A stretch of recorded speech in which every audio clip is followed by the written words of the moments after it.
He pried the stone niche open and a bronze cup slid free, the metal ringing against damp marble. Suspicion tightened his fingers around the rim when a handful of pomegranate seeds spilled onto the floor. The scholar narrator froze, gaze fixed on the dark residue pooling at the cup's base. The discovery made the site's sworn secrecy suddenly a concrete demand. I can feel it. He did not speak. He lifted the cup into the flicker of his lantern, and the smell, bitter grain, old smoke, a sharp wine tang, filled the chamber. He carried the cup up a narrow stair and into the excavation tent where dawn filtered through canvas. The tent smelled of earth and tarpaulin. He set the cup on a cloth and tapped the rim again, more quietly. "Temple steward," he said, "look at this." His voice was flat, precise. The steward stepped forward, fingers tightening on the edge of the table. "What is it?" The temple steward. He was a man in his 50s, sun, creased, wearing a patched robe and a brass amulet. His voice held practical worry. The scholar narrator met his eyes and did not lie. "A cup. Bronze, residue inside. Pomegranate seeds alongside it." He slid the cup toward the steward. The steward's hand jumped back as if burned. The excavation assistant, younger and still smelling of wet soil, leaned in and said, "We must seal it." His words were quick, the kind of language used by those who measure risk in field hours and permits. The scholar narrator felt suspicion harden into conflict. He had come to Eleusis to reconstruct, to read the material traces, not to replace them with inviolable silence. We need a sample, botanical analysis, photographs." He spoke each item like a recorded step. The steward's jaw set. "No, the Hierophant's orders," he began. The scholar narrator cut him off with emotion. "You, the temple, allowed supervised access to revoke myths with evidence. I will document. I will not remove anything without permission." The steward gave him a long look and then barked, "Send for the Hierophant." "Do not touch the cup any further." The tent tightened with a new, charged stillness. When the Hierophant arrived on the temple steps, his robes were a darker brown than the steward's, and his head bore a close, shaved crown. He did not hurry. He walked with the economy of someone used to being obeyed. He climbed the tent flap and stopped just inside. "What have you found?" The Hierophant. His voice carried the weight of ritual authority. The scholar narrator pushed the cup residue forward and said, "This niche, bronze cup, pomegranate seeds. I thought you should know before I catalogue it."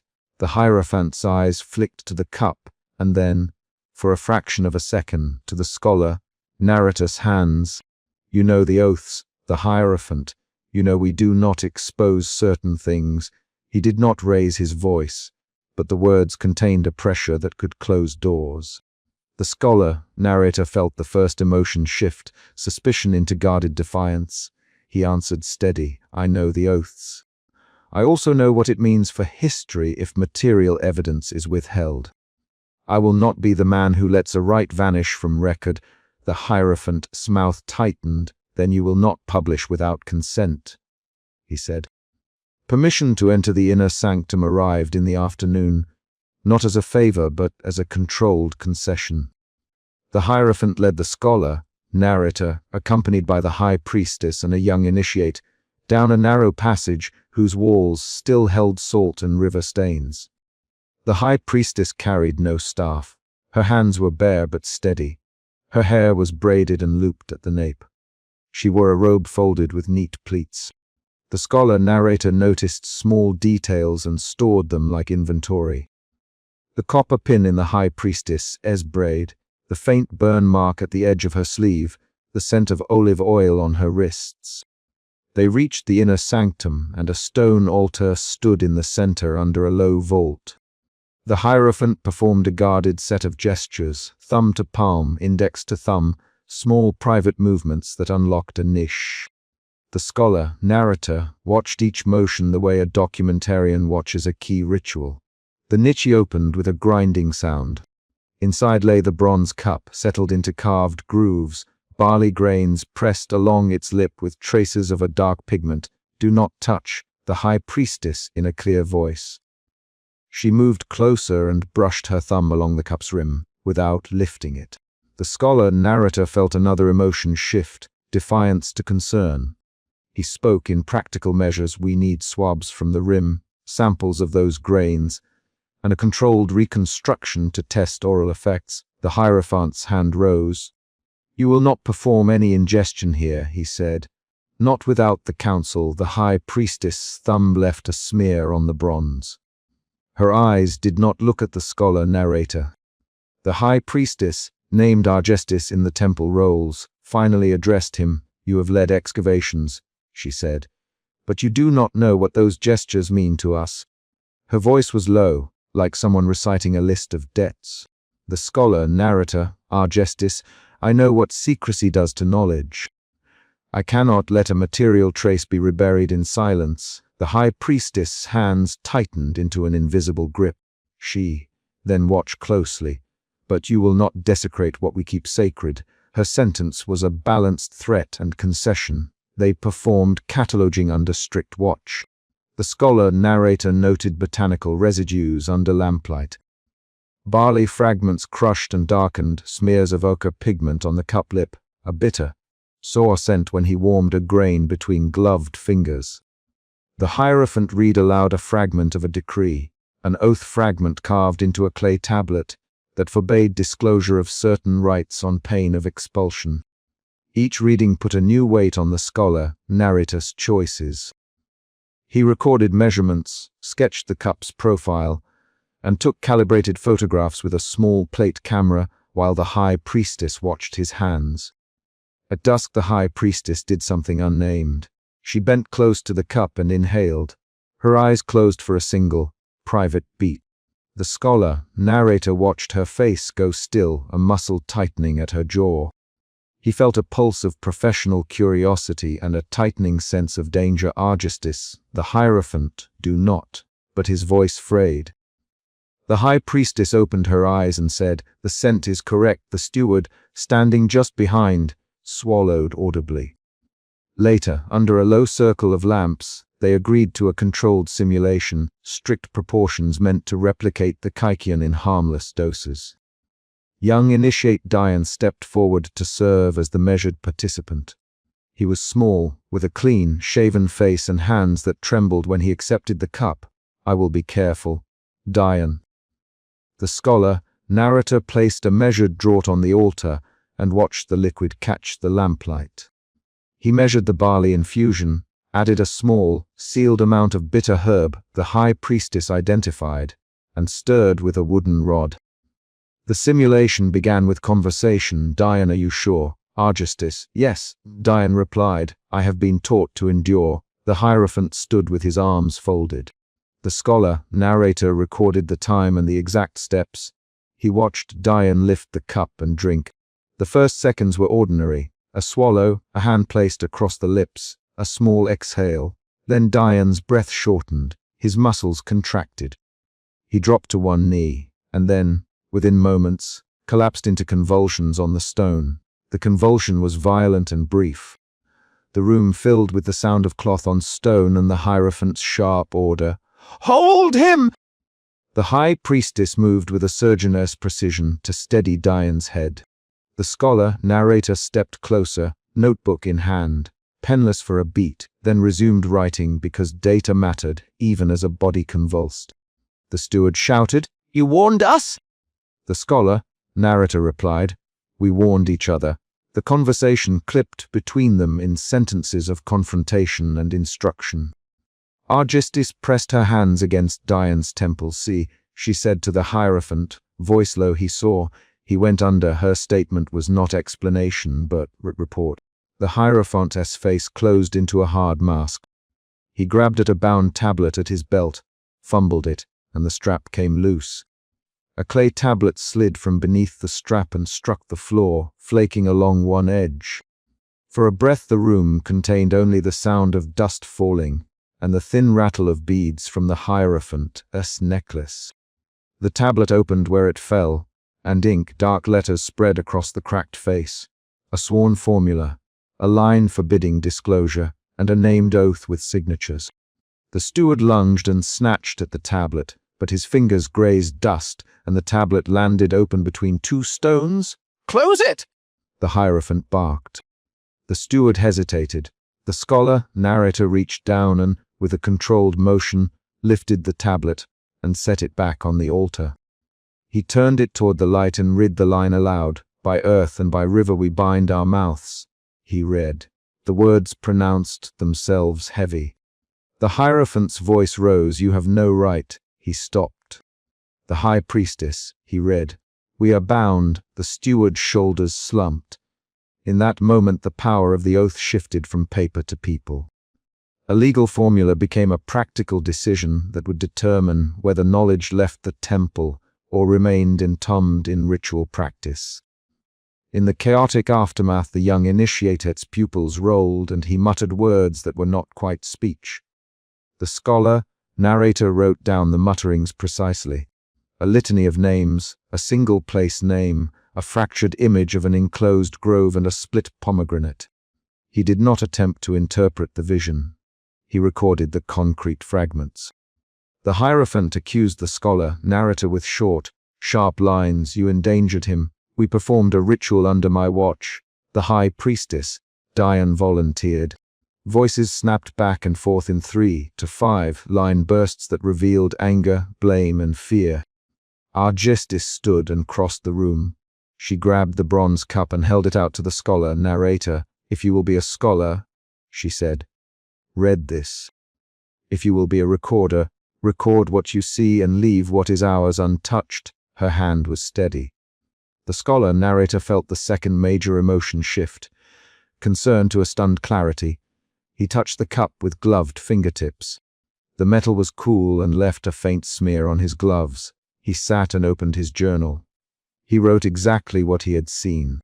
The residue, the barley, the pigment, the High Priestess' inhalation before she closed her eyes, Diane's convulsions, and the tablet's oath. He paused only to make precise marginal notes about measurement procedures. Outside, a wind lifted dust across the excavation grid. Inside, the inner sanctum smelled of oil and the faint sweet sour that clung to the cup. The steward, "Will you publish this?" The scholar, narrator looked up and said, "Not without consent." He chose words that kept the path open. Before dawn, he sat alone in his tent with his journal spread across his knees. He replayed the day's events in concrete details, not impressions. The exact wording on the tablet, the order of gestures the Hierophant used, the High Priestess' thumb on the cup rim. He thought of the oath and the way the steward had flinched. He read his own notes aloud once, calibrating phrase by phrase. There was a single, small twist beyond the main collapse. On the inner lining of the cup, pressed faintly into the bronze, were tiny parallel scratches, forming a sigil. The scholar, narrator recognized from a marginal annotation in a papyrus index back at the university. The sigil suggested a private lodge that traded knowledge among a limited set of priests. That recognition changed the shape of the event. It explained why the Hierophant reacted with such controlled ferocity when the tablet fell. The scholar, narrator folded his hands and considered the practical consequences. He wrote and rewrote a short paragraph that could be shown to the council without exposing the vision or the exact formula. He underlined a line about botanical analysis and placed a sample packet in a sealed envelope. He hesitated over one sentence that would either force the temple to release the material evidence to outside study or lock it further behind oath. He did not make the decision that night. At 3 in the morning, the young initiate's condition stabilized. The steward reported that Diane slept with shallow breaths and that the High Priestess sat watch. The Hierophant had withdrawn to his chamber.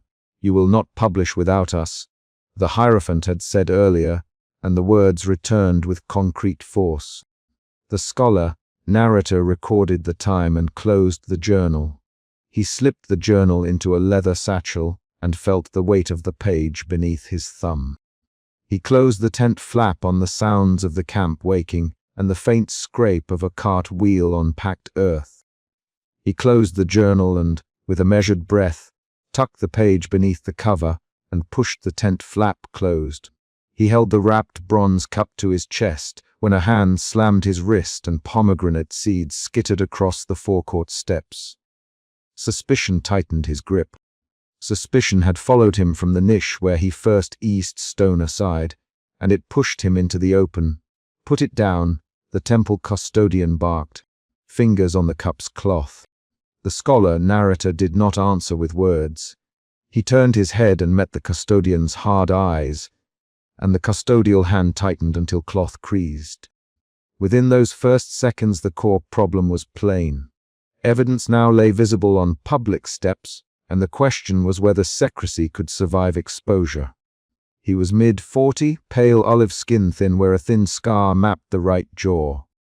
He kept his round spectacles low and his journal tucked against his thigh. He had pried a stone niche in the inner chamber days before and retrieved a bronze cup. That memory guided his choice, to keep the cup hidden, not to show it to magistrates or merchants. The crowd had been small then. Tonight the forecourt thrummed with ordinary traffic returning from market. He adjusted his salt and pepper hair with one small movement, a habit when thought condensed into action. His hands trembled slightly. He flattened his palm over the cup's cloth and angled his shoulders away from the custodian. The custodian's name was Demetrios. Demetrios, the high priestess warned when she reached them, voice steady, not soft. She stepped between them and released the custodian's wrist with a single careful gesture. Iron, the scholar, calling her by name because the temple understood names as claims. The priestess Iron had the linen bound around her forearms and a bronze pin that held her hair in a braid. She smelled of smoke and beeswax. She did not let the cup drop to the floor. She glanced at the pomegranate seeds at their feet, then at the scholar's palms, then at the chipped rim visible beneath the cloth. Iron's first words were an offer disguised as a threat. "Leave now," she said, "or answer the council. Or show me the cup and I will decide." Her tone forced the scholar into motion. He shifted the cloth and exposed the rim with a deliberate, controlled gesture. A small dark residue clung near the lip. He had seen that residue in the niche. He had swept it with a fingernail and tasted nothing then. He did not offer the taste now. Suspicion had been the engine of his actions. The priestess's bargain turned suspicion into bargaining curiosity. Arregos stepped out from the shadowed colonnade behind them with a clay tessera in his palm and a whisper of barley dust on his sandals. He kept his eyes low, and when he spoke he said, "This mark matches the cup." He pressed the tessera into the scholar's hand so quickly the leather pages of the journal brushed his knuckles. Arregos' voice was young, edged with the flattened vowels of someone raised near the sea. He wore a faded cloak and moved with the nervous surety of an initiate who had learned how to go unseen. There is a service stair behind the kitchens. It leads down to the old corridor. Come quietly. I can show you the niche where the cup belongs. His words reshaped the bargain into an uneasy alliance. They stepped away from the forecourt and into the narrow alley behind the temple, the walls close and damp with the scent of river, wet stone. The custodian followed, head low. His palms left damp prints on the cup's cloth. The crowd's murmur thinned behind them. In the alley, Arregos hesitated, then tapped his cheek to indicate silence. He produced the tessera again, pressed between thumb and forefinger. Iron watched him, and the priestess's jaw worked for a moment before she nodded. "Lead," she said to Arregos, then to the scholar. "You will answer for this in the chamber if the cup is misused." Her voice did not raise. She relied on the priestess' authority that had kept initiates obedient for years. They mounted service stairs that smelled of old oil and saffron smoke. The stone grew colder underfoot. The scholar walked last, having the cup tucked inside his coat beneath the cloak, the cloth blunted into anonymity by the layers. The stairs opened onto a subterranean corridor worn smooth, where sandals had scuffed the threshold. They moved in single file. The corridor air tasted of charred barley. Arregos kept glancing over his shoulder, as if expecting a magistrate or a watchman to appear, and each glance tightened the group's nerves. Fresh ashes lay in a shallow scatter near an altar niche. Grain husks had been trodden into the flagstones. They were here recently, the scholar, bending to pick at the ash with a fingertip. The residue on the cup matched the ash's dark color. He tested the rim again with the edge of a fingernail. His actions were precise. Scrape, lift, hold the scrap to the light, fold it into the corner of a page. Iron's hands hovered near the altar but did not touch. Demetrios stood with a torch in his palm at a respectful distance. Aragos whispered, "We were right to come." "The altar is still warm." Those words moved suspicion into preliminary corroboration. The scholar set the cup into a shallow niche carved at knee height and pressed his palm to the stone beside it to steady his body. "This is where it belonged," he said, voice minimal. He removed his spectacles and rubbed the bridge of his nose to clear his vision, a small human gesture that betrayed the strain behind his precision. Iron stepped forward and she too inspected the niche. When she touched the carved ring around the niche, she flinched, and then kept her fingers there, as though testing whether the stone was a real place or a memory. They sifted through altar debris. Half-burned strips of parchment lay curled and brittle. The scholar eased a corner of one strip free with the tip of his pocket knife and read aloud short lines. Civic names paired with a phrase of protection. He read the magistrates' names carefully, saying each aloud so the sound would anchor the letters to ears. Ariston, son of Philemon, he said. Galenus, son of Lysias.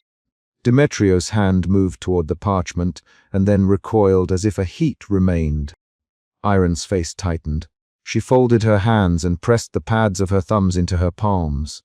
The discovery changed the stakes. The rites were not merely sacred. They carried political protection. He extracted the burnt decree with a pair of tongs and held it while Iron leaned in. The cup's residue, when scraped into a small clay cup and touched to the tongue, tasted bitter with barley and a faint metallic tang. He did not take more than a breath. He only confirmed its composition aloud. "It is not Kyrkykian," he said. "It has additives. There is barley, yes, but also resin and something that tastes of iron." Iron's throat made a small sound. "If magistrates are named in this decree, the secrecy is enforced by civic power, Demetrios." That assessment turned the private curiosity into a political hazard. Arguments rose as they pooled around the altar. "Demetrios, we bury this and deny everything." His voice hardened with the authority of someone who tied order to concealment. Iron countered, "Expose the decree and the initiates will be hunted. Exposure will endanger them." The scholar folded his arms and kept the cup balanced in his palms, while each voice pushed the potential outcome into sharper relief. The priestess' eyes slid to Aragos. "What do you know?" she asked. Aragos' answer came quick, the words tumbling like loose grain. "The magistrates claim patronage. They send a herald when they wish to see proof. The herald takes what he wants. We hide what we can." He clenched his jaw and then forced a laugh that did not reach his eyes. "I thought this cup might prove otherwise. I thought it might show the initiate something safe." The group's alliance began to fracture. Bargaining curiosity gave way to a harsh moral split. They argued in short bursts. "We cannot let the magistrates decide who lives," Iron said. "Iron," Demetrios snapped. "You know the city will not tolerate their rituals if they believe corruption hides behind them." The scholar intervened, voice low but insistent. "We must copy the scroll and hide the originals. The truth can be kept among us and shown only when necessary." He presented the practical option. Record, preserve, conceal. His words aimed to bridge the split, to turn moral fracture into a decision that might balance safety and truth. A slow knock sounded from the outer passage above, 3 soft hits that traveled down the corridor like a measured charge. Each man and woman stiffened. Aragos' hand found the torch and raised it. The knock repeated, firmer. The scholar's breath shortened. His fingers tightened. This external event forced another pivot. They could stay and face an inquiry, or hide and risk becoming fugitives from the magistrates. Iron's gaze fixed on the narrow stair that led upward. "Stay here," she whispered. "Do not answer until I say." Her voice returned them into tense silence, and they obeyed. Footsteps climbed into the chamber, not hesitant but purposeful. A cloaked figure entered with attendants, and a herald's staff glinting in the torchlight. The herald's cloak bore the magistrate's colors. His face was masked by a linen wrap that left only his eyes visible. He strode directly to the altar, and then to the sealed chest beside it. By order of the council, the herald intoned. "Open the chest and present any materials relevant to the rites." His demand forced action. The moral and political stakes condensed into immediate threat. Iron moved first. She stepped between the herald and the chest, palms flat and open. "This chamber is sacred," she said. "You must show writ from the archon to remove anything." The herald replied by pushing past her hand and slamming a palm on the chest's lid. The chest resisted. It was bound with iron and old seals. The herald's attendants reached for the cup and the decree. Demetrios lunged to hold them back. Hands collided over the cup's cloth. The scholar felt a blow to his arm and heard wood crack under pressure. He had to decide with no time to weigh safety versus duty. A push became a scuffle. Arregos shoved an attendant, and the torch swung, sending light slashing across faces. The herald's men drew short blades to intimidate. "Let go," the herald demanded, voice sharpened by authority. Iron shouted, "You will not take what belongs to the rites without witnesses." Her shout broke into a series of rapid exchanges. Iron, move back. Demetrios, hold the cup. Arregos, the scroll. Those orders were short, clipped, and full of command. The group responded with quick compliance. In the struggle, the chest's lock split open with a brittle crack. A folded vision, scroll slipped free and fluttered to the floor. The scholar's hand snatched for the scroll before an attendant could. He unfolded the brittle skin, and a single, cryptic image met their eyes. A stylized pomegranate split in two with an arranged band of figures surrounding it, measurements marked at the margins, and a line of script that matched the municipal hand. The image validated the scholar's reconstruction. The rites combined botanical symbols, civic names, and a sealed image meant for initiates. And it transformed validation into danger. The herald barked, "Seize the scroll," and the room shifted into immediate peril. Iron shoved the herald backward and shoved the scroll into the scholar's hands with a look that mixed fear and command. "Copy it now," she said. "Copy it verbatim. Hide originals under the slab." Her voice left no room for argument. The scholar seated himself on a low bench, placed the scroll beneath oilskin, and opened his journal. His pocket watch ticked in his palm, a tiny metronome for the copying. He steadied his hand and began to trace lines, first the pomegranate's outer shape, then the smaller seed forms, then the margin measurements. His movements were precise. Each stroke of the stylus translated threat into preservation. The herald's men pushed forward again, shoving Demetrios aside.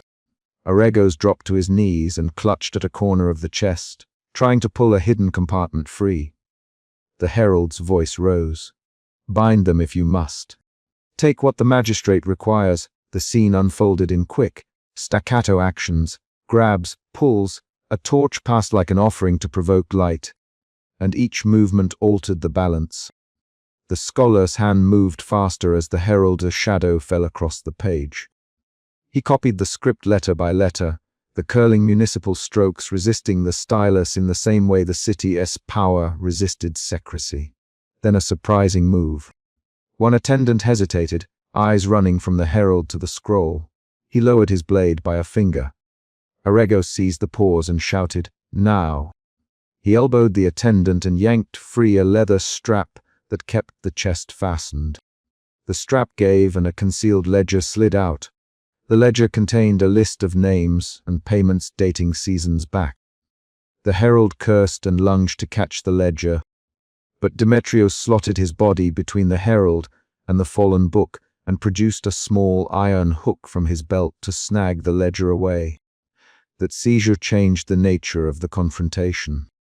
The discovery of ledger entries showed direct, traceable exchanges between magistrates and temple hands, an unexpected twist that reoriented blame onto civic actors. The herald's men used the momentary chaos to force through the doorway. The group retreated into the alcove behind the altar and wedged a stone slab in place. They had the copied scroll, the half-burned decree, and the bronze cup tucked into shadows. The herald paced in the chamber's glow, and his voice carried a threat. "We will return with writ. Hide everything or be held for treason." Then his footsteps faded up the stair. The chamber door banged and locked. The threat receded, but its weight remained. They counted breaths in the silence that followed the herald's departure. Arego stared at his hands as if newly seeing them smeared with ash. Demetrios slammed the remaining chest lid shut, and then leaned his forehead against the stone. Iron paced once and then settled on a low stool, palms pressed over her mouth. The scholar closed his journal and pressed the copied image between pages. He had translated the vision into a record that could be carried outside the temple. The moral fracture had shifted into a fragile alliance. They had acted to preserve truth while hiding it from magistrates who would weaponize exposure. Iron broke the silence. "We cannot keep this here," she said. "The ledger shows officials are involved. If they return with a writ backed by force, lives will be lost." Her words changed the group's options into a single urgent task. Move the originals to a safer place or produce a carefully controlled exposure that would shame the magistrates without destroying initiates. Demetrios answered, "We bury them under the old cistern." "No one will think to look there," Arregos added. "I know a sleeper in the market guild who will hide the copies." Rapid lines of planning replaced the earlier argument. The characters made choices born of concrete danger and tactical need. Before dawn they worked in quiet. The scholar wrapped the cup in oiled cloth and hid it in a clay amphora. He sealed the decrees and the ledger within waxed linen and slid them into a niche carved beneath the altar as foundation, then tamped damp clay over the seam with his palms. He recorded the ledger's key lines in his journal and then, in the final action, copied the vision scroll one more time, tracing the pomegranate seeds and the marginal measurements with a steady hand. He underlined a single magistrate's name and wrote the date in his neat script. As light began to slant down the stair, the group moved to remove the slab and exit through a service door. They locked the chest and left no sign of struggle save the faint scuff marks on the stone steps. The priestess paused at the doorway and put her hand on the scholar's shoulder. "You will keep the copy safe," she said. "Iron," he answered. Naming her to acknowledge responsibility, "I will," he said. The final beat was small and concrete. The scholar set the copied scroll into his journal, closed the book, and tucked it beneath his cloak. He felt the journal's weight against his chest, heavier with truth and danger. Dawn narrowed into the stair slit as they moved upward, and the stone door eased shut behind them. They did not celebrate. They had preserved evidence, but the ledger and the decree tied the rights to civic power and made all of them liable. The moral choice had been enacted: copy and conceal, rather than publicize and endanger initiates. The chapter closed not on a philosophical resolution, but on a clear situational beat. The scholar placing the copied vision into his journal, and the group moving up into the street at first light. So the immediate conflict finished while the broader story tightened into a new, more perilous shape. He was seized at the inner threshold, and the bronze cup clattered against stone. Suspicion tightened his fingers as the temple custodian forced him forward. Guards closed around the cup, and one scooped pomegranate seeds from the floor. Within the first 3 sentences the stakes were clear. The scholar, narrator, stood accused of sacrilege, and the Kaikian sat exposed between the temple's keepers. Suspicion drove him to bargain for access rather than retreat. He kept his mouth closed and let the accusation land, measuring how much truth would buy him a sanctioned dissent. The scholar, narrator, had arrived in Eleusis with a specific aim: to place the Kaikian within a careful reconstruction. He had not come to steal doctrine but to record practice. He was mid-40s, lean salt, and pepper hair combed back, spectacles perched low. His coat smelled of river stone and old parchment. His journal lay under his cloak until the temple custodian gripped his arm and tugged it free. The custodian barked, "Hands." Now the scholar did not resist. He did not let go of the detail that mattered. The bronze cup's rim still carried a dark residue, where the barley and pomegranate had left a ring. That stain had followed him through the forecourt earlier, and it now sat like evidence at the temple's mouth. You were where you had no right. The high priestess, when they stood before her in the antechamber. She wore a smooth silver mask and spoke with clipped breath. "You hold a profane curiosity, High Priestess," the scholar answered, keeping his voice low. "I will record." With reverence. "I will not speak the rites."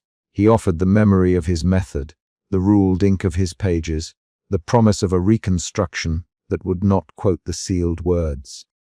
He placed both hands on the table and set the prospectus down like a shield. The high priestess considered the paper. The temple custodian shifted his weight, jaw working. Archon Morix stood in the doorway like an accusation of his own, a tall man with a scar across his palm.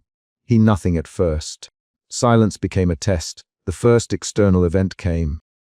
The high priestess lifted a hand and the guards advanced, carrying the bronze cup between them on a cloth. "You can bargain, Archon Morix finally. But know this. Secrecy is not only law, it is the mechanism of our order. Bargain is a small word for the exchange that followed." The scholar offered notes, sketches, promises. He promised reverent language, a reconstruction based on items, not on the sealed words. He offered to leave his journal with them for inspection. The high priestess checked the offered pages and hesitated. Her voice dropped. "We will allow a sanctioned dissent. One scholar, one witness. You will not record words tied to the final vision." "I accept those bounds," he said.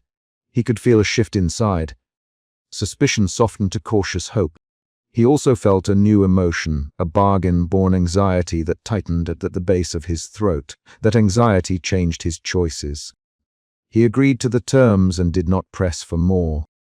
He left his journal in the custody of the temple elders and was given a sealed token that would permit one dissent. They moved to the antechamber at the edge of the subterranean corridor. Stone swallowed sound there. The torchlight threw strict shadows along the walls. He walked between the high priestess and the temple custodian, steps measured to avoid a stumble that would look like deceit. The conduit of ritual practice was narrow. Every misstep could be read as sacrilege. A trembling acolyte appeared in the stairwell, small, pale, hands shaking. She folded her fingers to hide a scrap. She touched his sleeve and slipped him a folded page before the guards could notice. He read the gesture and opened the scrap beneath the cloak of his coat. It contained a fragment of a hymn and a marginal note. Kaikion contained an agent meant to dissolve the boundaries of self. The margin carried a name. They called it the loosening. The scrap did not explain chemistry or spirit. It named an intention. He looked up at the acolyte. She had hair braided tight, eyes rimmed in soot, and a lip bitten through. "Who are you?" he asked. "Lysandra," she answered quickly. "Young initiate Lysandra." Her voice shook. "I cannot stand silent while they lie." Lysandra's presence created the first true pivot. Suspicion shifted into urgent curiosity, and then into a cautious bond. He could not ignore the scrap, and he could not reveal it openly. He folded the page into his sleeve and walked on. The high priestess frowned but did not stop him. The temple custodian watched Lysandra with a cold glance. Down the stairwell the air grew cooler, and the torch flames shortened to tight tongues. They entered the sealed corridor. The floor was dusted with old barley husks, and a chalk spiral looped along the lower walls. The hall smelled of damp stone and crushed grain. The party paused at the inner sanctum's threshold, and a guard pointed to a faint black ring where a bronze cup had rested for years. The ring was like an old bruise on the altar stone. At the threshold the archon orated, "The chamber must remain sealed." We preserve what the gods intended. To open it for the curious is to risk dissolution. He used that exact word in the speech. Dissolution. It landed heavy. The high priestess tightened her grip on the torch. The temple custodian's jaw worked again. The scholar felt chill move from his hands to his spine. That chill turned suspicion into fear. Archon Morix? The scholar, stepping forward. I can describe the objects. I can note barley, cup, garlands. I will not speak the rites image. He gestured toward the chalk spiral. Look here. The physical traces are evidence. Let me record them properly. A sudden argument sparked between the Archon and the high priestess.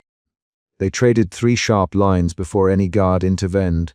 You would let strangers descend. Archon Morix, one scholar, bound by sanction. The high priestess replied, sanctioned descent will break secrecy. Archon Morix shot back. You break secrecy by sealing truth under fear, she answered. Their voices ran over each other. The temple custodian barked, enough! The argument concluded with a compromise that left the scholar's journal in custody and allowed a controlled descent with 2 temple witnesses. The Archon insisted on a guard detail. The high priestess demanded a written oath. The scholar signed with a hand that trembled once. The descent continued. They passed into the hall of initiation. The corridor, ceiling lowered like a narrowing throat. Torches guttered. There was barley on the floor and chalked spirals cut deeper here. The party moved methodically. Lysandra lingered, her fingers tracing a spiral mark and leaving a smudge of chalk on her palm. The scholar noticed and pointed to the smudge. Don T, Lysandra whispered. They see marks and punish. She looked at him as if weighing whether he was a threat or an ally. Her glance said more than any spoken line. He chose to act on that glance. He slid the folded scrap further into his sleeve and, when the high priestess's back turned, he brushed his fingers against Lysandra's hand. The touch was deliberate and meant to transfer a signal. She squeezed once and nodded. They reached the inner sanctum. The bronze cup lay on the altar, exposed at last. A guard unwrapped it as if revealing contraband. The cup's rim was dark with residue. For a second the chamber smelled sharp barley, pomegranate oil, and a metallic tang. One of the guards extended a linen cloth to intercept any vapor. He did not expect what happened next.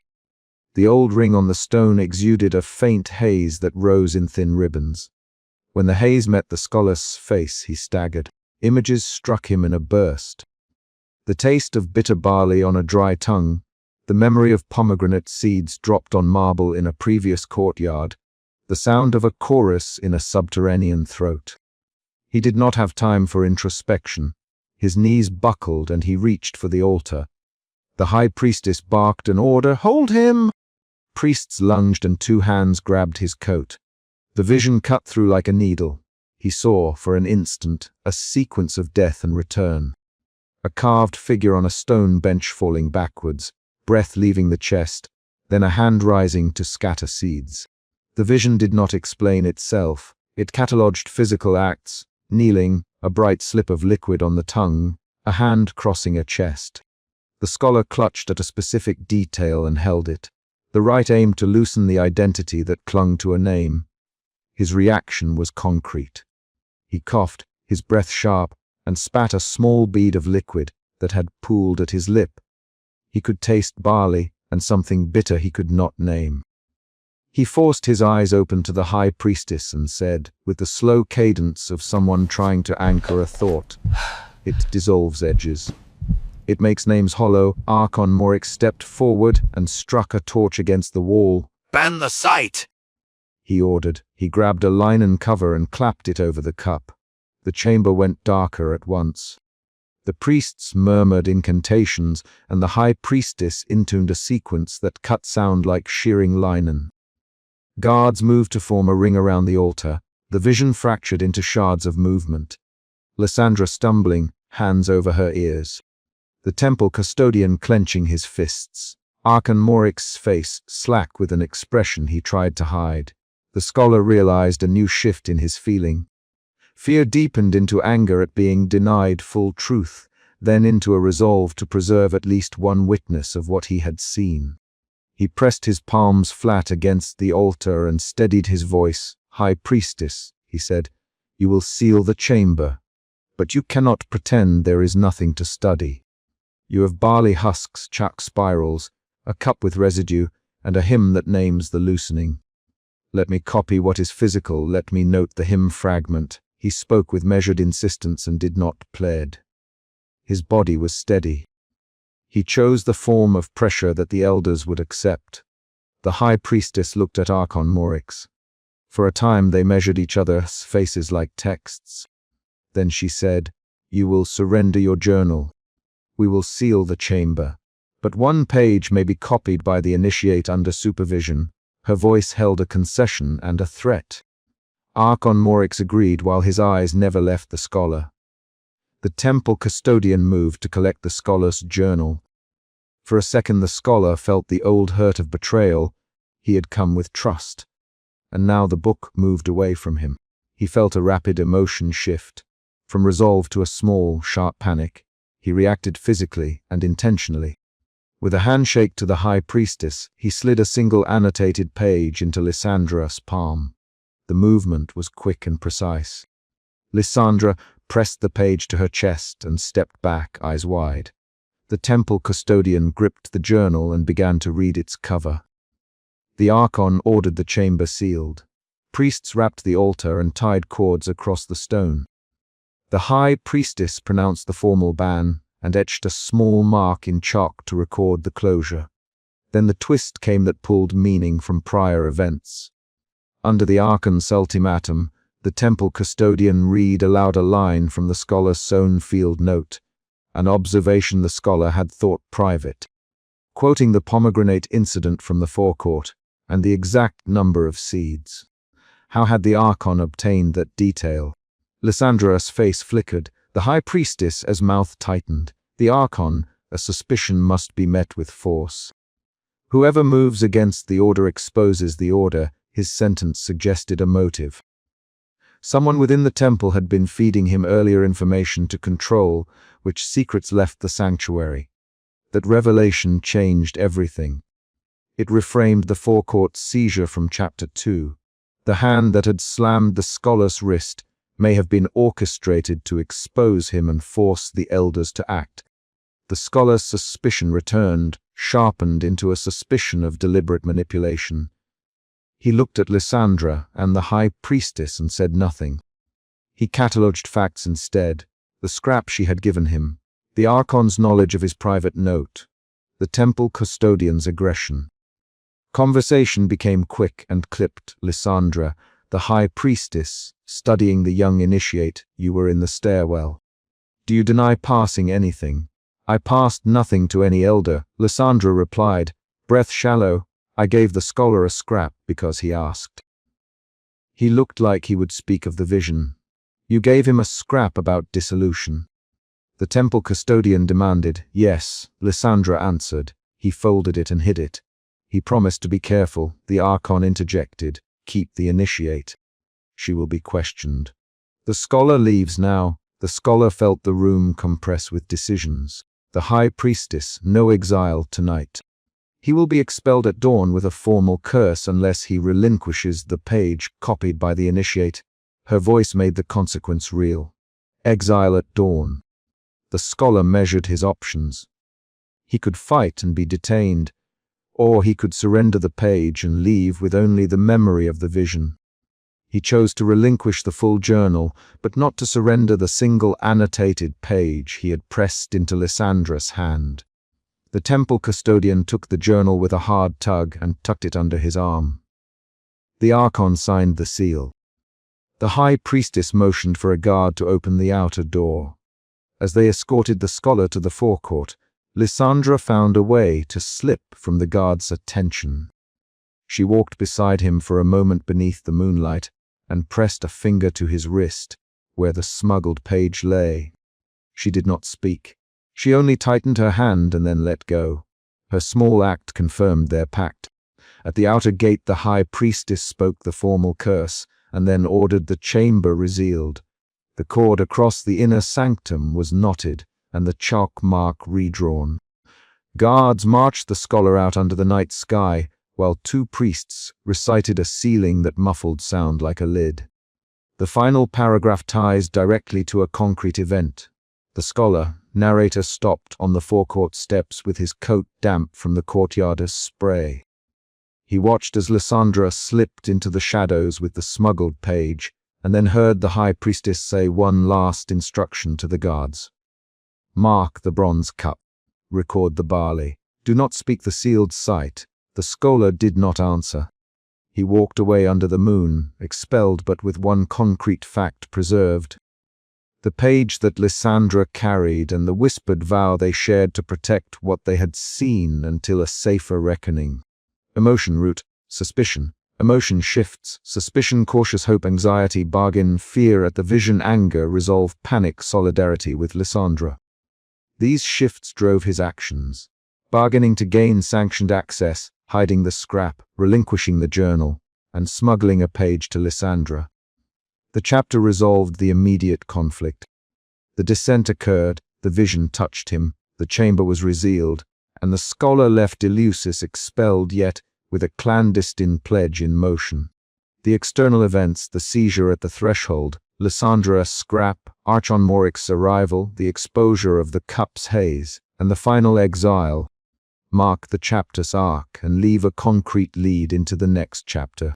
A guard's hand closed on his wrist and yanked him through the doorway into the dim antechamber, where a wrapped bronze cup sat exposed on a low plinth. Suspicion flared in his chest and pushed his feet against stone as the temple custodian barked an order. The scholar, narrator, tried to wrench his arm free. "Do not touch it," said the temple custodian, and that line made clear the conflict. The cup, the secrecy, and the cost of his curiosity. He had come to Eleusis to read worn decrees and measure grooves in marble. Within minutes, suspicion, sharp, specific, had followed him from the niche where he had first eased stone aside to this room lit by a single oil lamp. He set the weathered leather journal against his ribs and felt the bronze signet burn cold through his cloak where it hung at his belt. He did not try to argue yet. He wanted the cup examined on paper, not in the hands of men who held power with spears. The guard captain stepped forward and tightened the rope at his wrists. The scholar, narrator, breathed through the tightening. He looked at the wrapped cup and at the patch of dark residue visible where the cloth had torn. The residue smelled faintly of barley and something bitter. He remembered, without metaphor, the pomegranate seeds scattering the forecourt and the bronze cup ringing against damp marble in the niche. He had not come here to steal relics. He had come to prove what the Kaikian contained. That intent now lay between him and the temple's defense. The temple custodian leaned so close that his shadow crossed the cup. "You have no business with the rites." The custodian, "You have no permission." His voice used short, clipped sentences. The scholar, narrator, "I am a recorder of rites. I will not desecrate them." The custodian spat, "Recorder." The guard captain barked, "Cut the talk. Bring him before the priestess." The high priestess arrived with two acolytes behind her, her sandals whispering on stone. She carried no torch. A single oil lamp hung from her belt. She regarded the scholar, narrator, without moving her hands. "You came into the niche without petition," she said. "You unsealed what was sealed." He met her eyes and felt suspicion shift into calculation. He had planned questions. Now he needed a way to keep the cup from vanishing into the temple's archive. "High priestess," said the temple custodian. He trespassed. He touched the bound vessel, removed the rope. She ordered, "Do not speak until I have spoken." The guard captain obeyed. The scholar, narrator, flexed his wrists. His palms were warm. The high priestess took one step toward the plinth and lifted at the torn cloth with 2 fingers. The bronze cup gleamed where light struck its lip. The scholar, narrator, saw the spiral scratched faintly at the base of the cup. His hand moved toward the signet at his own ring, as if to prove he had not invented the mark. The high priestess made no move to stop him. Her face was closed but not hostile. She offered a choice in plain words: "Swear the oath before the altar, and walk free with the fragments you already hold. Or undergo initiation and see the vision the rites conceal. Refuse and the law decides you, the sentence gave the scholar, narrator the chapter, as concrete problem. Secrecy versus evidence. Suspicion slurred into urgency. He could be expelled from Eleusis, or he could drink and gain direct knowledge. If I swear, what may I keep? The high priestess answered, You may keep written fragments that bear a priestly seal. You may not speak of the vision. He looked at his journal and thumbed the edge. The guard captain shifted his weight and spoke. We hold the law, priestess. He broke an inner threshold. The priestess did not flinch. She looked at the scholar, narrator, and then at the spiral mark. That mark ties him to a name that appears on our tablet of decree, she said. This is not a simple trespass. The revelation was a jolt. The spiral matched his signet. He remembered prying the niche open. He remembered the way the cup had rung and the pomegranate seeds falling. The memory was concrete. The clatter of metal against stone, the red seeds scattered across worn steps. I found it. I took no oath then. I only lifted the stone to see. The high priestess, as eyes narrowed, we record who touches the Kykian. You have a relation to the spiral. Explain, he tried to explain his family research, the old ledger containing the signet, his desire to trace networks of secrecy. The high priestess listened. The temple custodian interrupted. Enough. Either he drinks or he takes the oath. Make a decision now. The guard captain knocked his spear against the plinth. Metal clicked against stone. The scholar, narrator, weighed the two paths. If he swore, he could leave with a few sanctioned lines to publish, but he would lose access to the central claim. If he drank, he would risk the unknown and perhaps lose his voice or his mind. But he would finally record what the rites meant from inside them. Suspicion shifted to fear and then to resolve. I will drink. The priestess inclined her head and gave a short command. They bound his wrists more gently now and led him down a narrow stair. The cold stone cut into the soles of his sandals with each step. Acolytes carried a tray with barley, a chipped cup, and woven garlands. The guard's hand held his elbow. The high priestess kept pace. She did not hurry. The subterranean chamber swallowed their faces when they entered. Torches were set low in sconces to keep glare from the altar.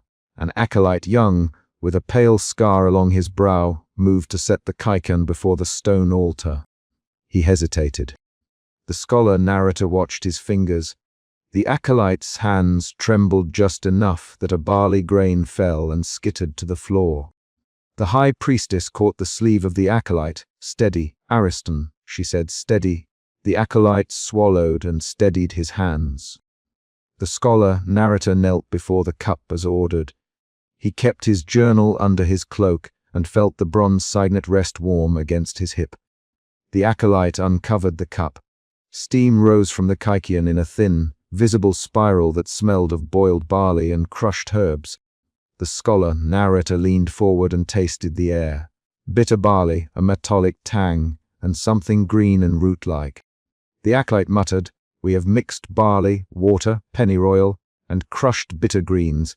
The scholar narrator breathed, noting the list.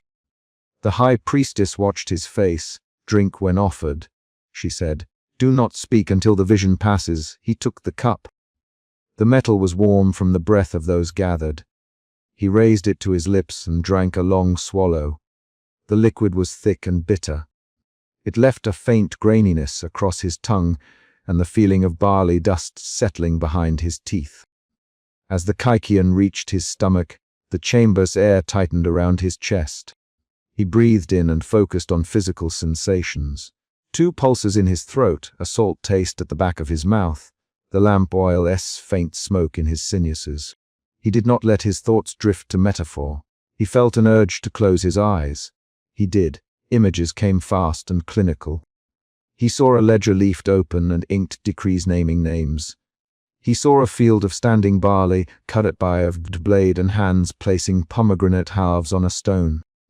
He felt a pressure at the base of his skull, and then a memory, concrete, of a woman sewing a spiral onto a child's cloak while speaking the name of a coastal town.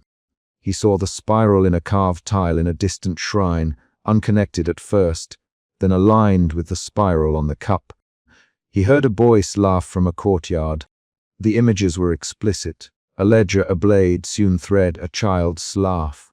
Meanwhile, the priests watched his face for a sign.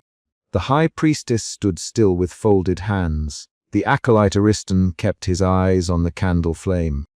The guard captain's fingers tightened on his spear by involuntary small movements. Each watcher registered his breathing and small twitches. The scholar, narrator, kept one physical anchor. He kept a small thumb pressed to the crease of his journal under his cloak so he could locate it later. His vision shifted. He saw a map of coastal roads and a list of names with payments marked beside them. He saw the ledger again, this time with a priestly seal stamped over entries. He saw his father's initials scratched in a margin. He raised his hands and felt them shake. He heard his own voice say, "My father signed this." The high priestess stepped forward and placed a finger on his forehead, not to touch but to measure his reaction. "Did you see kinship links?" she asked. He nodded once. When the images slowed, he rubbed his jaw and tasted the barley-esque grit. He opened his eyes and focused on the room. The high priestess, "What did you see precisely?" He took a breath and listed concrete items. A ledger with 3 seals, a map of coastal towns, my father's initials in the left margin. A tile with the spiral at a distant shrine. He spoke each item as if taking inventory. The temple custodian moved closer and said, "Name the towns." The scholar, narrator hesitated only a beat. Pylos, Halias, and a settlement by the river. I could not read clearly. The guard captain barked, "Write it now." Putting to parchment, he wrote while hands watched. His pen scraped fast. He recorded the seals, the entry lines, and the initials. The high priestess read over his shoulder. Her voice was quiet, efficient. "There is an overlap with sanctioned grain shipments under temple cover," she said. "The spiral marks those who manage the deliveries." A shift came that no one had expected. The acolyte Ariston, who had trembled earlier, stepped forward and spoke in a voice that had lost its youth. "High priestess, the spiral on the caicon is not only our mark. I saw it burned into the ledger in the port office. I carried messages from that office to the temple myself. The sentence altered suspicion's direction. The ledger and the port office tied the temple to an external network." The high priestess's brow contracted. The guardian's hand tightened on his spear. The temple custodian barked, "Ariston, are you saying the spiral is shared?" Ariston's chin lifted, "Yes." "I carried a sealed parcel to Halias, and the clerk stamped it with the spiral." The high priestess listened, then turned her gaze sharply to the scholar narrator. Your father signed the ledger. How is your family tied?" The scholar narrator felt his throat dry. My father kept records for coastal merchants. He kept ledgers in which similar seals appear. I did not know of a connection to the temple." The high priestess counted the words and looked away for a moment. A new fear arrived then, different from the fear of being punished. This was the fear of being implicated in a wider system that used ritual as cover. Suspicion widened into alarm and then to a metallic, concrete dread. His notes could be weaponized against his family. He tried to make quick decisions. The guard captain demanded, "Will he swear, or will he be bound to the law?" The high priestess exhaled slowly and proposed a different path. "If he swears, he may keep sealed fragments. If he is initiated, he may retain his life and see further truth. The temple will grant him a guarded truce. If he binds himself to the oath now." The scholar narrator's attention narrowed to immediate decisions. If I swear, will you allow me to consult the port ledger in Halias?" The high priestess' fingers tapped a counterpane. "You may not travel with temple guards. We will permit access under supervision to check one entry." He considered the constrained permission. It would not give him the ledger's fullest context. The other option, initiation, offered sight but demanded silence. He looked at his journal and thought of his father's initials inked in a margin. He thought of the spiral scratched into a cup and now into the ledger at the port office. He felt an internal shift from resolve to a cold clarity. The temple's secrecy protected a network that included coastal trade offices. The clarity hardened his choice. He spoke, and his words were steady. "I will not swear an oath that hides the ledger's role. I will drink and see. Then I will record what I can under their rules." The temple custodian's jaw clicked. The guard captain made a small sound and stepped back. The high priestess' expression changed so little that it was hard to read, but the acolytes exchanged a low breath. The decision made the room tilt toward the intended climax. They prepared a second cup. This time the kaikin carried extra garnishes: pomegranate rind, a bitter root powdered fine, and a strip of soot from a votive lamp. Ariston moved with controlled care. The high priestess watched each addition as if measuring whether the compound had reached a certain balance. The guard captain stood with spear lowered but ready. The scholar, narrator, took the cup and felt his hand steady for the first time since he had been brought in.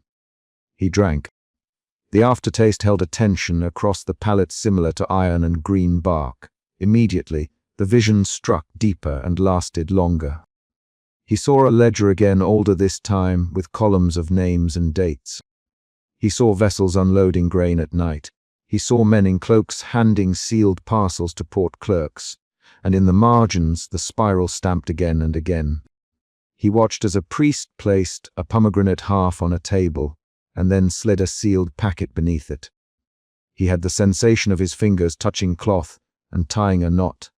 He felt a pressure in his chest, and then he saw plainly the network's purpose: to move not only barley but information and influence. While he saw these specifics, the high priestess a single precise question: "Did you see who authorized the shipments?" He opened his mouth and said a name he had seen on the ledger. Euryphon. The high priestess's face shifted for the first time into something like calculation. "Euryphon is a temple agent in Eleusis," she said. "This extends farther than I expected." A sudden, sharp sound cut through the chamber. The guard captain slapped his spear against the floor. "Someone approaches the forecourt," he said. Voices outside the stair landing rose for a beat, and then fell. The high priestess' eyes flicked to the entrance. Ariston stiffened. The scholar, narrator, felt the room narrow. That external arrival served as the chapter's mini cliffhanger and forced the group to act while the vision still fed him information. They paused the questioning.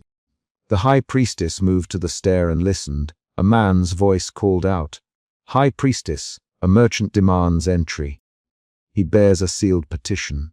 He says it bears the spiral." The high priestess returned and closed her hand on the edge of the altar. She looked at the scholar narrator. "You have seen enough to alter our response.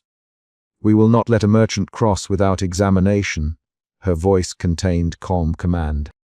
The scholar narrator swallowed and felt the kaikion's residue sand his throat. When the interruption passed, the high priestess made an offer that changed the tone. "We will allow you to leave with a guarded truce. You may keep the fragments already written in this room and one supervised copy of the port ledger entry at Eleusis. You will bind yourself with a new oath under temple law. Refuse and we detain you." The sentence forced a selection. The scholar narrator measured the value of sight against the cost of silence. The temple prescribed the wording for the new oath.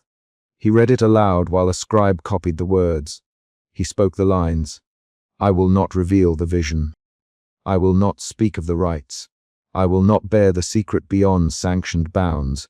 The cadence of the oath was short and regular. The high priestess watched his lips form each word. When he finished, she presented a clay tablet and a small piece of twine. He took the tablet and, following the priestess's gesture, pressed his signet into warm clay. The spiral from his ring left a clear impression. The high priestess nodded. "This binds you. Break it and the law will take you."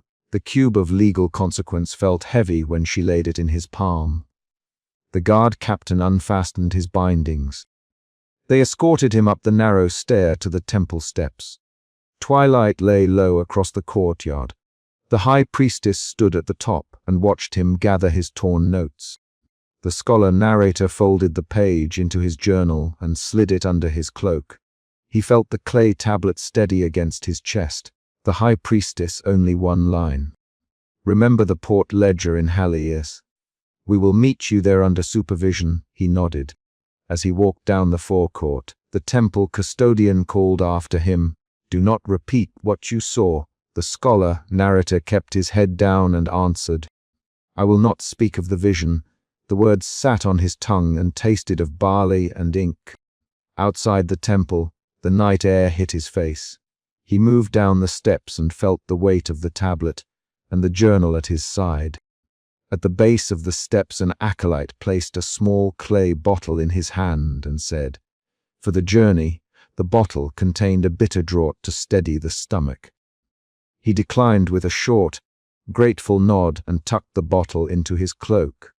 The high priestess watched until his figure receded from the temple's shadow. She then turned and took the spiral-marked cup back to the altar and set it under a cloth. The chapter closed on a concrete action. The scholar narrator stepped onto the worn path leading away from Eleusis, the clay tablet pressed to his chest, the journal under his arm, and the memory of a number and the name Euryphon fixed in his mind. He walked toward the port road where, as the high priestess had promised, supervised access to the ledger awaited him. Emotion root, suspicion. Emotion shifts, suspicion calculation, fear resolve, clarity alarm acceptance. The chapter moved through those shifts via decisions and conversation rather than abstract statements. The scholar, narrator's choices tied directly to events. He lifted the stone he was seized, he drank, he recorded names, and he accepted an oath. Each paragraph contained action, dialogue, or an external event. The cliffhanger at the stair landing forced a pause in the vision and introduced an unexpected arrival that changed the group's immediate priorities. The chapter ends with a tangible beat. He departs under oath, bound terms, with a clay tablet and a promise of supervised ledger access in Eleusis, setting the next trip into motion. The final line of this section is not reflection but movement.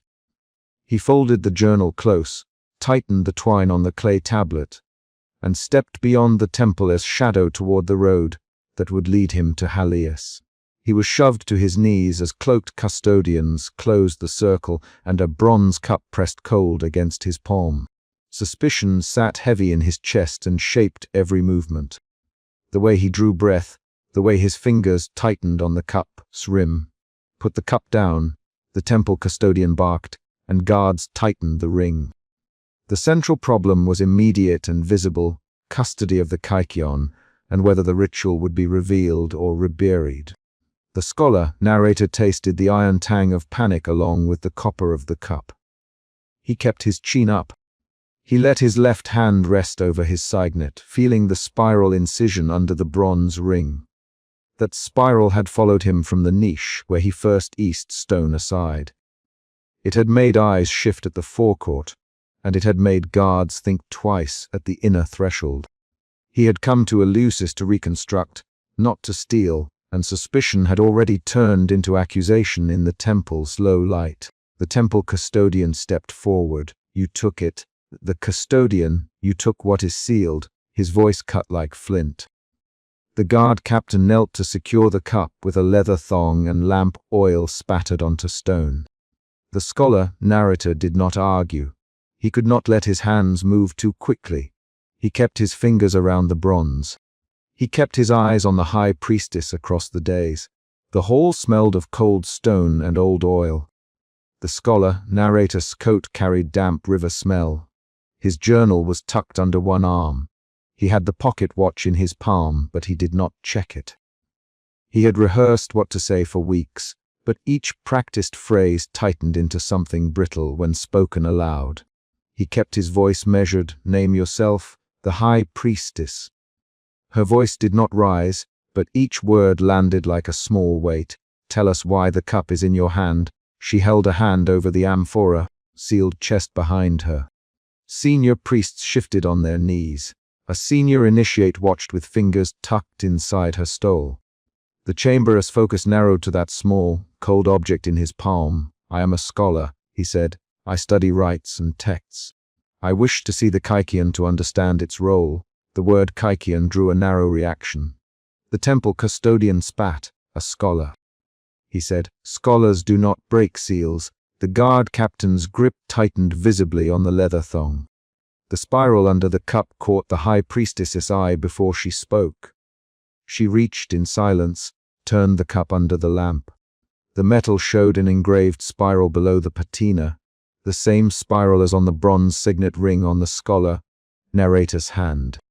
The moment the high priestess saw that mark, the room shifted its allegiance from simple accusation to a political problem. "High priestess, the temple custodian, he is marked."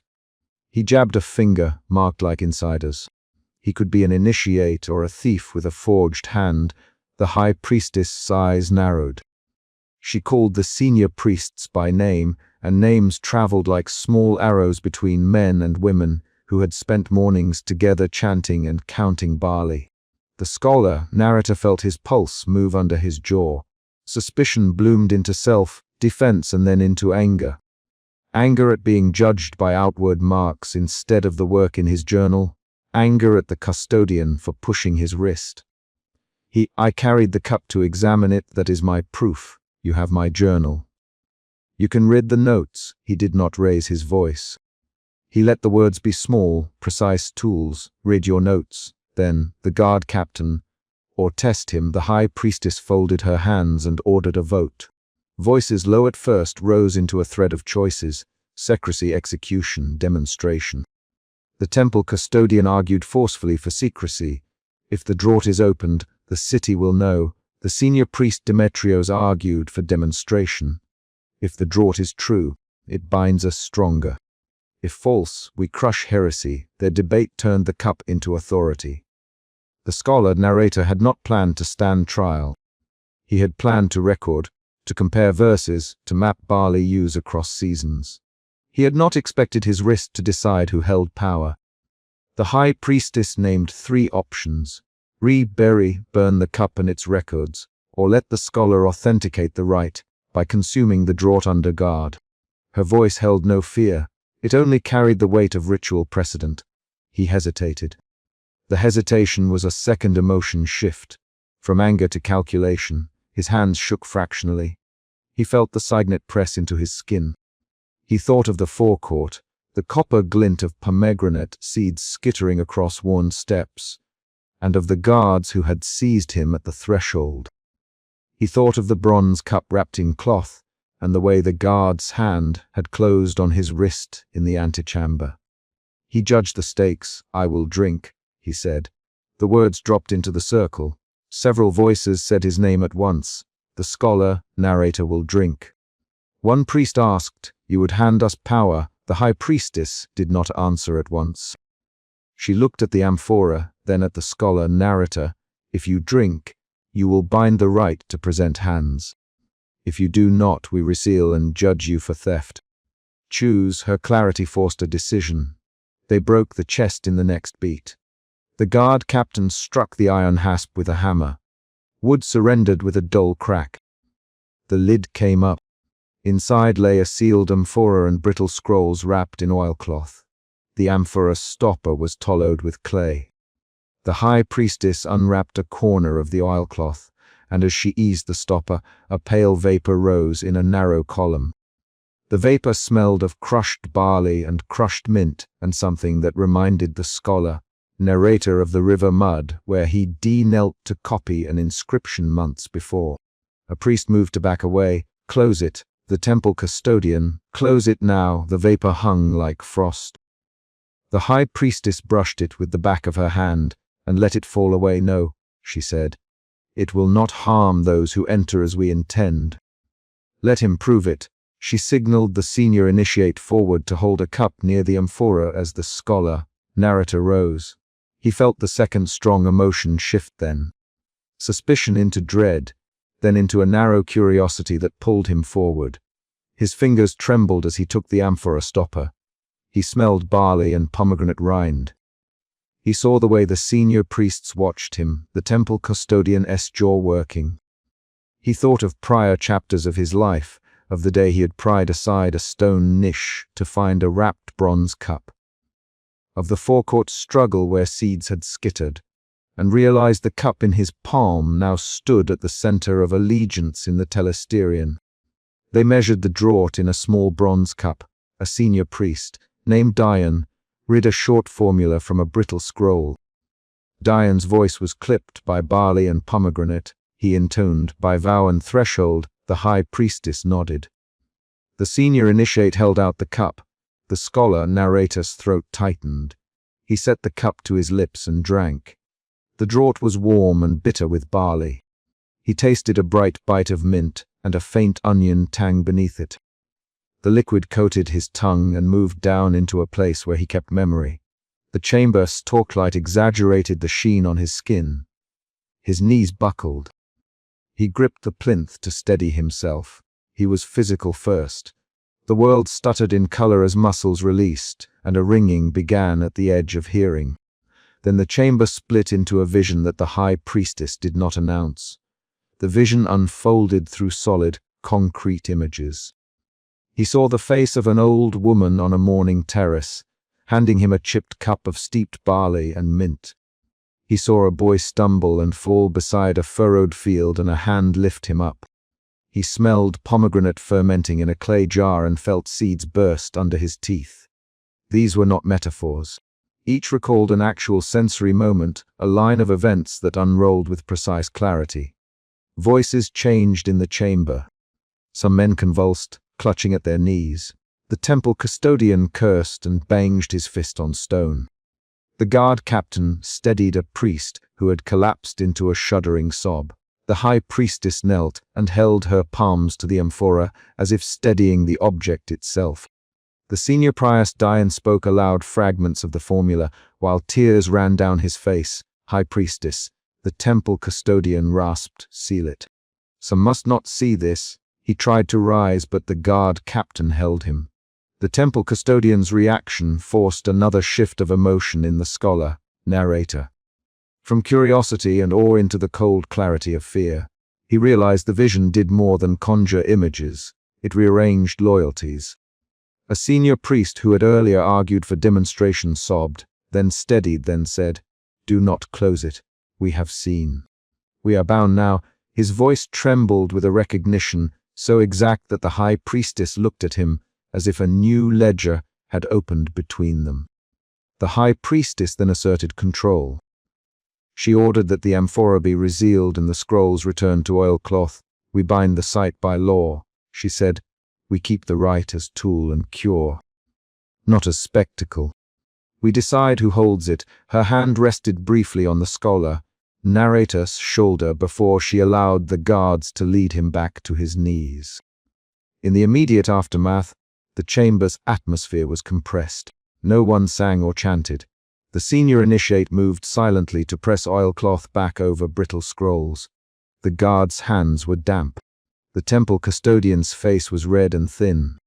The scholar, narrator, coughed, tasting barley and mud again, and realized his senses were intact, but altered in a way that would not be obvious to outsiders.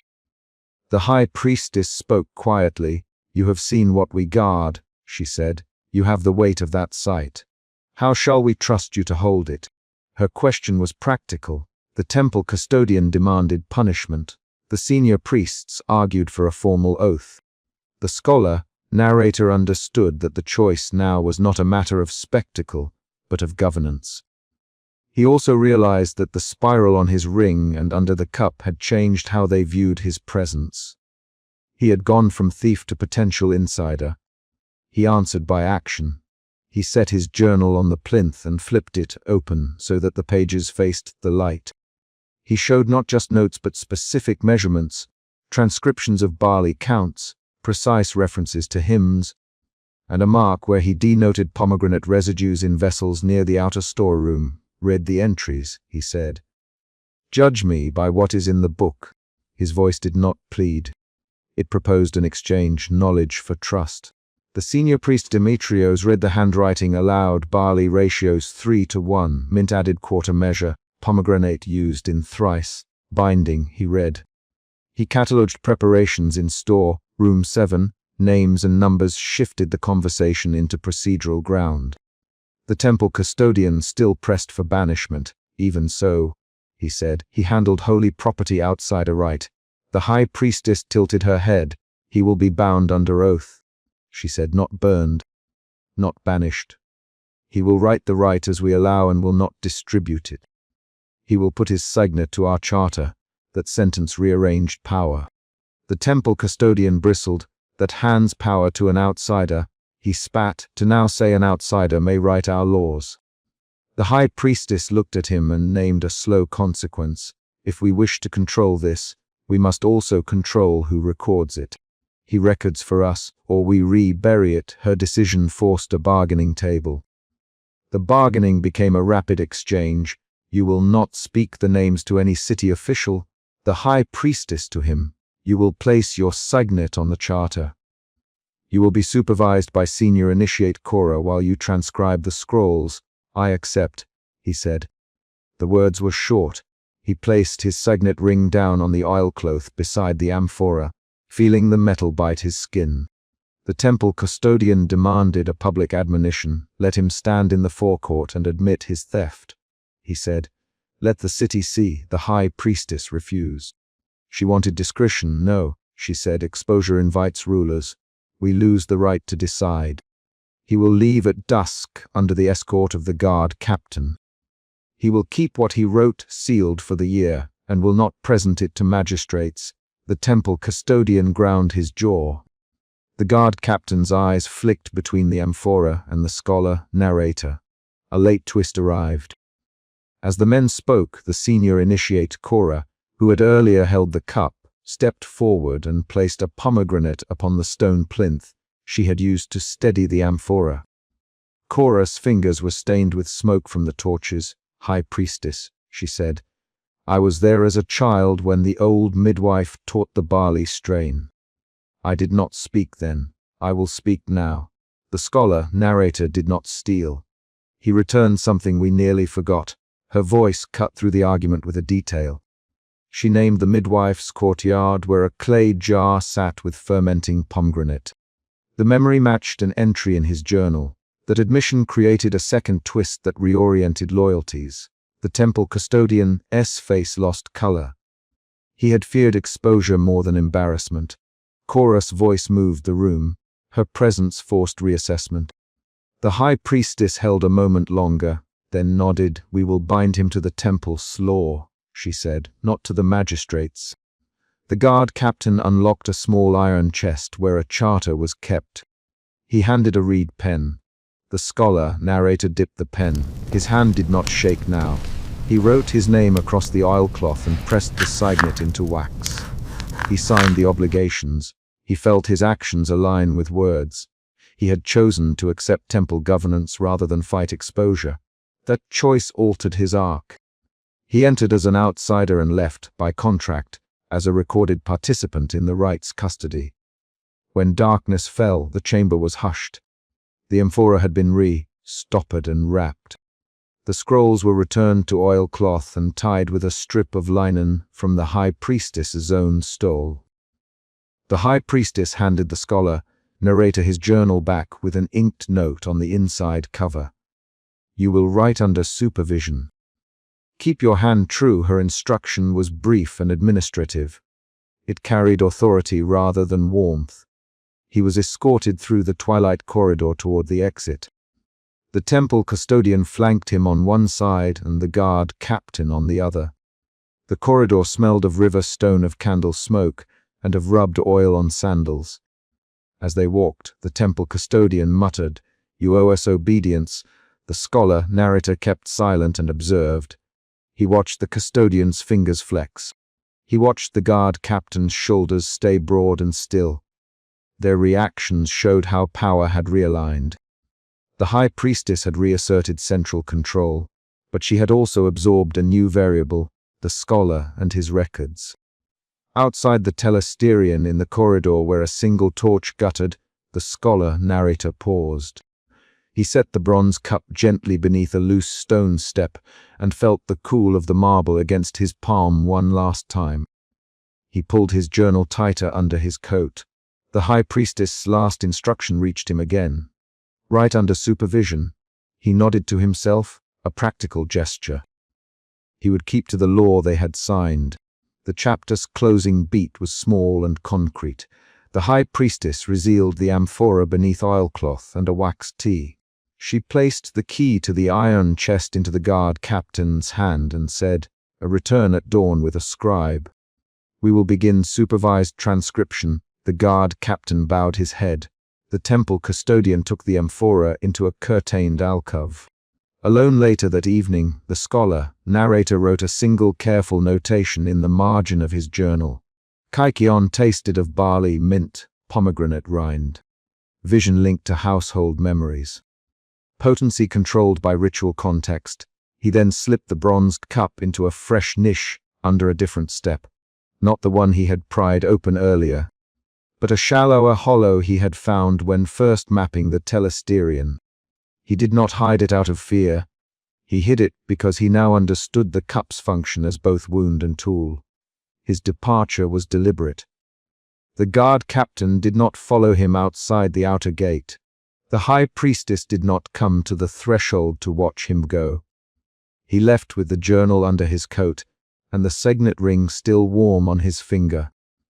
The last concrete image before the corridor swallowed him was the high priestess placing her palm on the amphora, and the temple custodian turning his head away. By the end of the night, the Telesterion's immediate conflict had resolved. Custody was clarified, the amphora was sealed, and the scholar's role was bound by oath. The chapter closed on an action, not a speech, a sealed amphora, a signed charter, a cup hidden in a new niche. The scholar carried knowledge that altered the temple's balance and kept a caution. Secrecy would remain a tool and a wound.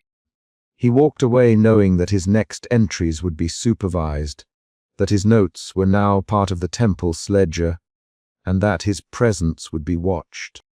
He left with a cold cup hidden beneath the stone and a new obligation inked on the first line of his journal.